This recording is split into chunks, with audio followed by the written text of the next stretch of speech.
इस देश में महिलाओं की संख्या पुरुषों से काफी ज्यादा है। पूरी दुनिया के पुरुषों के लिए यह देश घूमने की पहली पसंद बन चुका है। यहाँ की प्राकृतिक सुंदरता, लोगों का रहन सहन और संस्कृति इसे बहुत खास बना देती है। हर साल यहाँ करोड़ों टूरिस्ट विजिट करते हैं। संस्कृति के नाम पर यहाँ महिला महिला शादी कर लेती है, पुरुष पुरुष शादी कर लेते हैं। देश का इतिहास काफी दिलचस्प है। यहाँ के लोगों को बेहद शांत स्वभाव का माना जाता है और देह व्यापार भी यहाँ एक आम बात है। बल्कि इस देश को पूरे यूरोप में खास तौर पर युवा इसी वजह से पसंद करते हैं। रहने के लिहाज से भी यह देश काफी सुरक्षित और खूबसूरत माना जाता है। गाड़ियों से ज्यादा यहाँ के लोग साइकिल चलाना पसंद करते हैं। मित्रों, नमस्कार। आपका फोर्स लाइन चैनल में तहे दिल से स्वागत है। दोस्तों, वीडियो पूरा देखना जिससे कि आपको एक अद्भुत देश के बारे में संपूर्ण जानकारी मिल सके। और अगर चैनल पर नए हैं तो प्लीज चैनल को सब्सक्राइब अवश्य कर लेना। दोस्तों, ये है नीदरलैंड फूलों की खेती। बड़े बड़े घास के मैदान, पवन चक्कियां और साइकिल चलाने के लिए अलग से सड़कें इसे खास पहचान दिलाती हैं। इस देश को अगर यूरोप का सबसे खूबसूरत और शांत देश कहें तो गलत नहीं होगा। यह है इसकी राजधानी एम्स्टर्डम, इस देश का दिल। राजधानी एम्स्टर्डम की नाइट लाइफ पुरुषों को बहुत ज्यादा पसंद आती है। रात के चाहे 2 ही क्यों ना बजे हो, शुक्रवार और शनिवार की रात को यहाँ की सड़कों पर लोग आपको मस्ती करते नजर आएंगे। इसके अलावा एम्स्टर्डम प्रसिद्ध है अपने खाने और साफ सुथरी सड़कों के लिए। इस शहर में देह व्यापार करने वाली महिलाओं की संख्या काफी ज्यादा है। इसके लिए अलग से डिस्ट्रिक्ट हैं, होटल हैं, मोटल हैं, गलियां हैं। यहां पर यह काम खुलेआम होता है। नीदरलैंड में इस काम को बुरा नहीं माना जाता, बल्कि यह कानूनी रूप से मान्य है, जिसके लिए यहां की पुलिस खुद इन महिलाओं की सुरक्षा करती है। यह खूबसूरत देश 4,18,50 स्क्वायर किलोमीटर में फैला हुआ है। एरिया के मामले में यह छोटे देशों में शुमार होता है, जो कि 121वें नंबर पर है। इस देश में लगभग 2 करोड़ लोग रहते हैं, जिसमें 49% पुरुष हैं और 51% महिलाएं। 37 साल के होने पर पुरुष शादी करते हैं और महिलाएं 40 साल की होने के बाद ही शादी करने के बारे में विचार करती हैं। और वैसे भी नीदरलैंड में ऐसे बहुत से लोग हैं जिन्होंने शादी ही नहीं करी है। काफी सारी महिलाएं ऐसी हैं जो अकेले रहती हैं, हालांकि यह रिश्ते बनाती हैं, पर शादी करना इन्हें बिल्कुल पसंद नहीं होता। नीदरलैंड में चलने वाली करेंसी यूरो है, जो कि इंडिया के 93 रुपये के बराबर है। नीदरलैंड में एक जगह है बारले नसाओ। यहाँ की सड़कों पर घरों के पास 2 देशों का बॉर्डर है। यह कोई दीवार नहीं है, कोई फेंस नहीं है, बल्कि सड़क पर एक ब्लैक पट्टी बनाई गई है जिस पर क्रॉस के निशान हैं। यह कुछ और नहीं बल्कि 2 देशों के बीच का बॉर्डर है। एक तरफ नीदरलैंड है तो दूसरी तरफ बेल्जियम। इससे लोगों का ही फायदा होता है। इन्हें दोनों देशों की सुविधाएं मिल जाती हैं। एक तरफ आपको नीदरलैंड का झंडा लगा मिलेगा तो दूसरी तरफ बेल्जियम का कई बार। तो यह बॉर्डर लोगों के घरों के बीच से गुजरता है, जिससे उस घर का आधा हिस्सा नीदरलैंड में तो आधा हिस्सा बेल्जियम में आता है। एक कदम इस लाइन से पार रखा तो अलग देश, दूसरा कदम लाइन के उस पार रखा तो एक अलग देश। ऐसा बहुत ही कम देखने को मिलता है। कुछ सेकंड में आप एक देश से दूसरे देश में जा सकते हैं, बस एक कदम बढ़ाने की जरूरत है। यह जगह टूरिस्टों के लिए काफी आकर्षण का केंद्र रहती है। लोग आते हैं और एक ही देश में रहकर 2 देशों का मजा उठाते हैं। नीदरलैंड में दुनिया का सबसे बड़ा देह व्यापार का अड्डा है, जो है राजधानी एम्स्टर्डम में। इसे 3 अलग अलग हिस्सों में बांटा गया है। इन बिल्डिंग से महिलाएं पुरुषों को आकर्षित करने, उन्हें बुलाने के लिए इशारे करती हैं, अनोखे तरीके से देखती हैं। यह गलियां हल्की लाल रोशनी से चमचमाती रहती हैं। यहाँ की दुकानें भी खास हैं।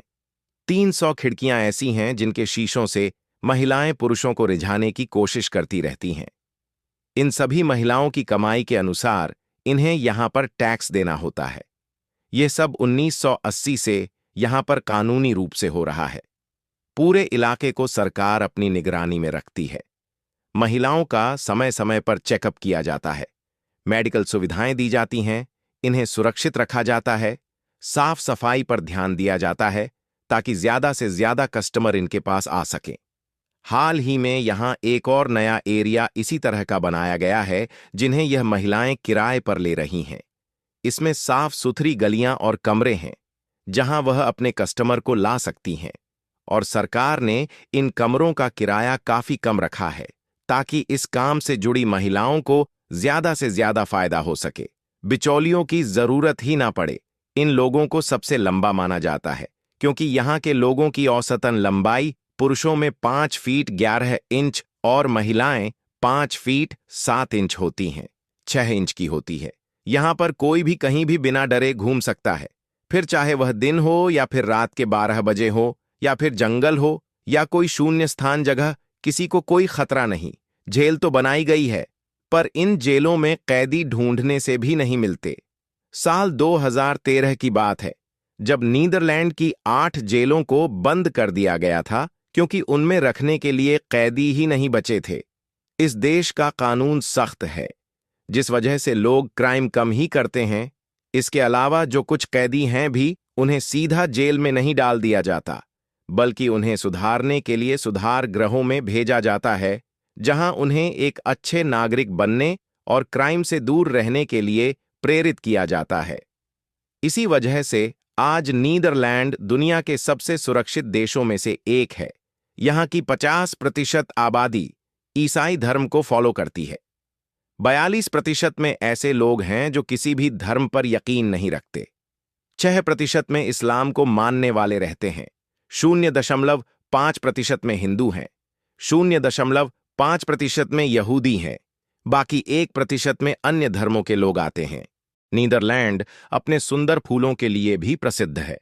यहाँ फूलों की खेती सबसे ज्यादा करी जाती है और दुनिया भर में सबसे बड़ा देश है। नीदरलैंड जो फूल निर्यात करता है, खासकर ट्यूलिप को यहाँ पर सबसे ज्यादा एक्सपोर्ट किया जाता है। 17वीं शताब्दी में ट्यूलिप फूलों का निर्यात डच की अर्थव्यवस्था का बड़ा हिस्सा था और आज भी है। यहाँ का लिस्से एरिया और कियोकन हॉफ गार्डन दुनिया का सबसे बड़ा ट्यूलिप उगाने वाला गार्डन है। इसके अलावा इस देश में दुनिया का सबसे बड़ा फ्लावर ऑक्शन भी होता है। यहाँ से रोजाना करोड़ों फूल बेचे जाते हैं। ट्यूलिप, गुलाब, लिली इसमें शामिल हैं। दुनिया का 60% फूलों की जरूरत यहीं से पूरी होती है। अमेरिका, ब्रिटेन, फ्रांस, जर्मनी इससे फूल खरीदने वाले बड़े देश हैं। यहाँ फूलों की खेती एडवांस मशीनों से होती है। फूल उगाने के लिए नई टेक्नोलॉजी का इस्तेमाल किया जाता है, जिससे ज्यादा से ज्यादा फूल उगाए जा सकें। दोस्तों, नीदरलैंड की सरकार ने गैसोलीन और पेट्रोल को बेचने पर बैन करने पर कई योजनाएं बनाई हैं।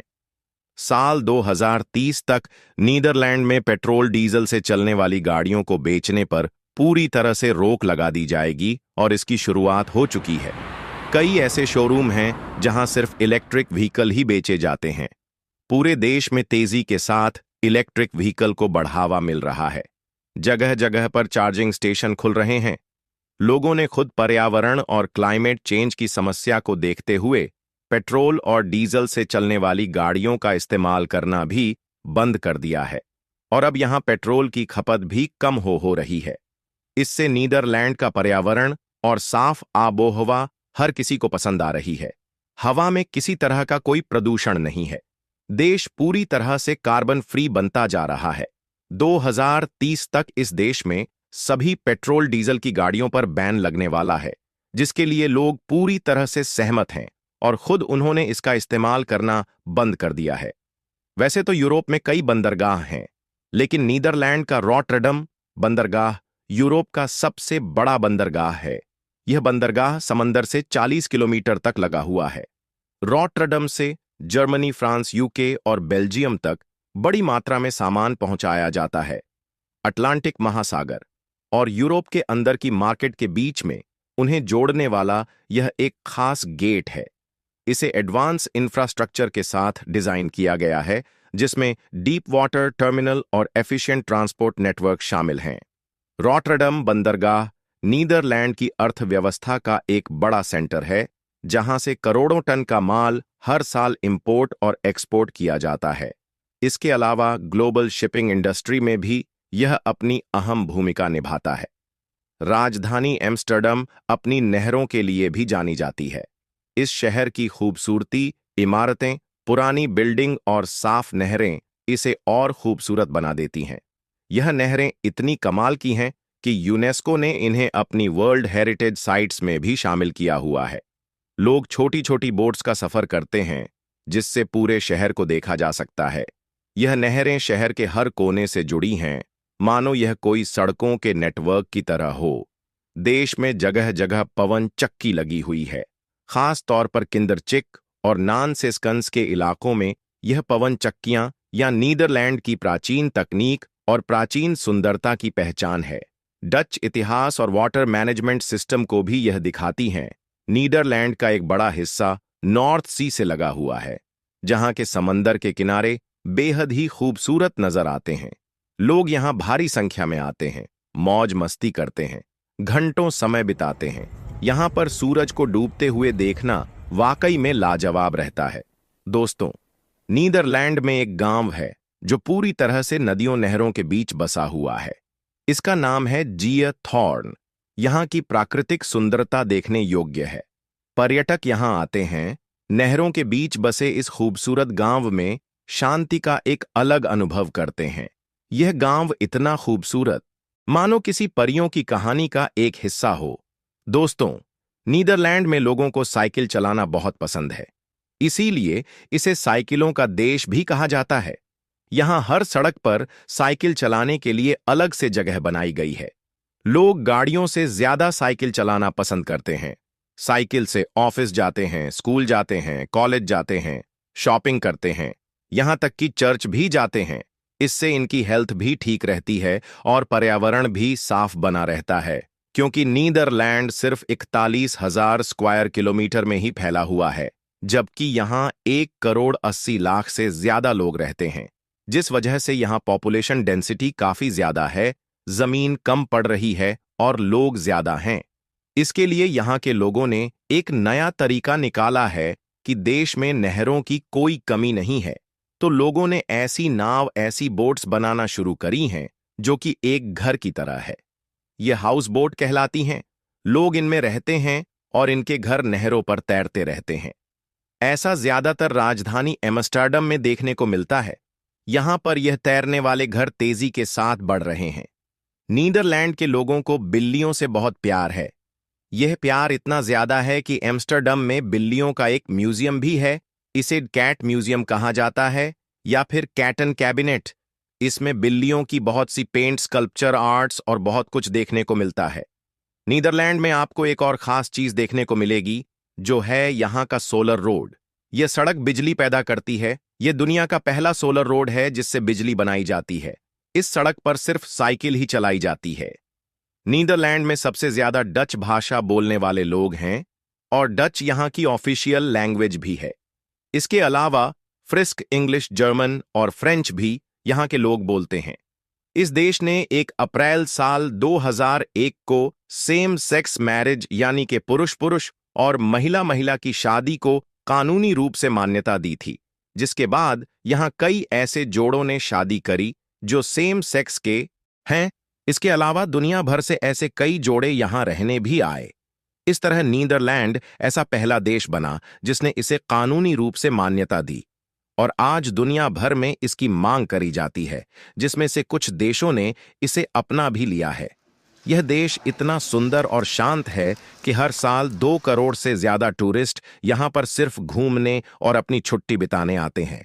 इसमें खास तौर पर ऐसे टूरिस्ट ज्यादा होते हैं जिनकी उम्र 30 से 40 साल के बीच है, क्योंकि यहाँ उनके मुताबिक हर चीज मिलती है, फिर चाहे शांति हो, प्राकृतिक सुंदरता हो या फिर खूबसूरत महिलाएं। यह देश वेस्टर्न यूरोप में आता है, जो कि नॉर्थ सी से लगा हुआ है। इसके ईस्ट में जर्मनी है, जिसके बीच का बॉर्डर 577 किलोमीटर है, जबकि इसके साउथ में बेल्जियम देश है और इन दोनों देशों के बीच 460 किलोमीटर लंबा बॉर्डर है। यहाँ पर एक अनोखा त्योहार मनाया जाता है जिसे किंग्स डे बोलते हैं। हर साल 27 अप्रैल को नीदरलैंड के लोग इसे मनाते हैं, क्योंकि 30 अप्रैल 2013 में विलियम एलेक्जेंडर पहली बार राजा बने थे। 27 अप्रैल को उनका जन्मदिन आता है और इसी दिन इस त्योहार को मनाते हैं। इस दिन यहाँ के सारे लोग संतरी रंग के कपड़े पहनते हैं, क्योंकि नीदरलैंड में संतरी रंग राष्ट्रीय रंग है। पूरा शहर राजधानी एम्स्टर्डम संतरी रंग से सजा दिया जाता है। सड़कों पर नई दुकानें लगती हैं जिसमें अलग अलग तरह का सामान बिकता है। इस दिन हर जगह संगीत, डांस और कंपटीशन कराए जाते हैं। लोग नेहरू के किनारे बोट्स पर पार्टी करते हैं। राजा और रानी खुद लोगों को पार्टी देते हैं, उनके साथ रहते हैं। नीदरलैंड में जिस तरह फूलों की खेती होती है, ठीक उसी तरह यहाँ बड़ी संख्या में भेड़ें पाली जाती हैं। उनका ऊन मीट बेचकर इन्हें काफी फायदा होता है। इस देश में ऐसे कई फार्म हैं जो सिर्फ भेड़ पालन करते हैं।